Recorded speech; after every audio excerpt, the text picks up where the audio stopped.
Welcome to Beyond Midnight, where the world's darkest mysteries and chilling true stories come alive. Our journey tonight takes us back to a time of profound global tension, to the height of the Cold War.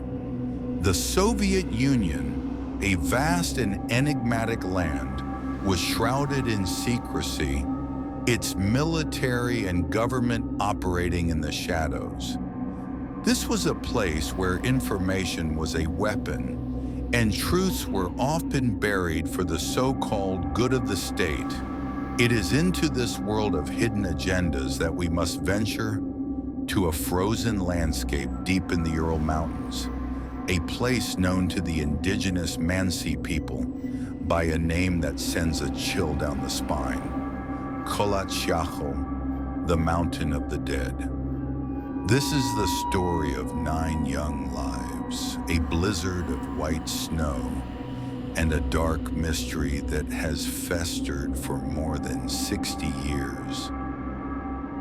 This is the Dyatlov Pass incident.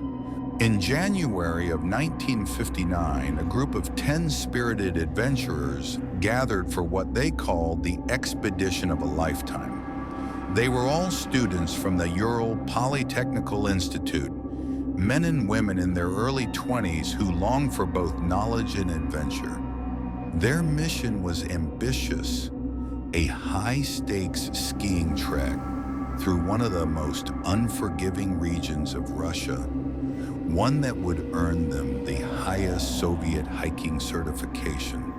At their head was Igor Dyatlov, just 23 years old, but already respected as a leader. Dyatlov was known for his intelligence and discipline, the kind of man who could inspire confidence even in the bleakest conditions.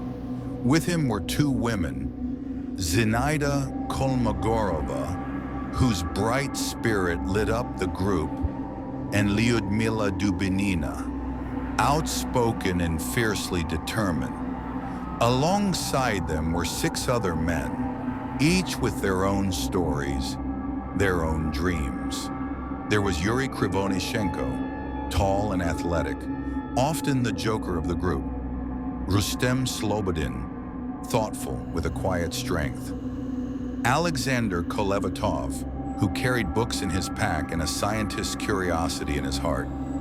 And then, at the last minute, came Semyon Zolotaryov, a 38-year-old war veteran. He was far older than the others, with years of experience that seemed both reassuring and, to some, unsettling. Why had he joined? No one really knew. The hikers' diaries and photographs captured the journey in snapshots of joy and determination. They sang songs in the cold. They scribbled notes about meals and weather. One diary entry reads, "The weather is getting worse, but we are a family. Nothing can break us." But fate had already intervened. On January 28th, one member, Yuri Yudin, fell ill and turned back. He was devastated to leave his friends, but in doing so, he saved his own life. He would later be the only survivor, haunted forever by the question, why him? On February 1st, after days of progress, the 9 remaining hikers began their ascent of Kholat. But a snowstorm descended with fury. Winds roared like jet engines. Snow fell in sheets, erasing the path. The temperature dropped to 30 degrees below zero. Instead of seeking shelter in the forest below, Dyatlov made a fateful choice. He ordered the tent to be set up on the exposed slope. Perhaps he wanted to keep their progress, or perhaps he simply didn't want to lose the ground they had gained. Whatever his reasoning, it was a choice that sealed their fate. When the group failed to return by their scheduled date, concern turned to panic. Families begged for a search party. Volunteers, military personnel, and rescue dogs combed the snow-covered mountains. For weeks, they found nothing. Then on February 26th, they stumbled upon something that would shock them to the core. Half buried in the snow, there it was, the tent, still standing, still upright. But something was terribly wrong. The canvas was not unzipped. It had been slashed open from the inside. And inside lay all the gear that hikers would need to survive. Boots, coats, food, even money. It was as though the group had abandoned life itself in a frantic hurry. The only clues lay in the snow. Footprints. They trailed away from the tent in a strange, calm line, leading toward the forest below. Some prints were barefoot, some in socks, some in just a single shoe. And yet they weren't running. They were walking, slowly, almost deliberately. But in the killing cold, that walk was a death sentence. The first two bodies were discovered beneath a cedar tree, nearly a mile away. Their hands were charred as though they had clung to a fire. Branches overhead were broken as if they had climbed desperately, either to escape something or to see something in the distance. They wore little more than underwear. 3 more bodies were found scattered between the tent and the tree line. Igor Dyatlov himself was among them. The way their hands stretched forward suggested they had tried to crawl back, but never made it. The final 4 were not discovered until May, buried under snow in a ravine. And their condition told a darker story. 1 had a fractured skull. 2 had shattered ribs, their chests crushed by an unimaginable force, yet their skin bore no wounds.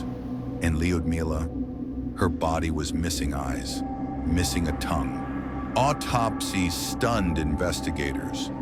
These were not the injuries of people who had merely frozen. These were catastrophic traumas, as if a car had struck them or an explosion had torn through their bodies. And then came one final chilling twist. Some of their clothing was found to be radioactive. The authorities offered no answers. The official report simply stated that the hikers died from, quote, a compelling natural force. Then the files were sealed for decades, and so the world was left with questions.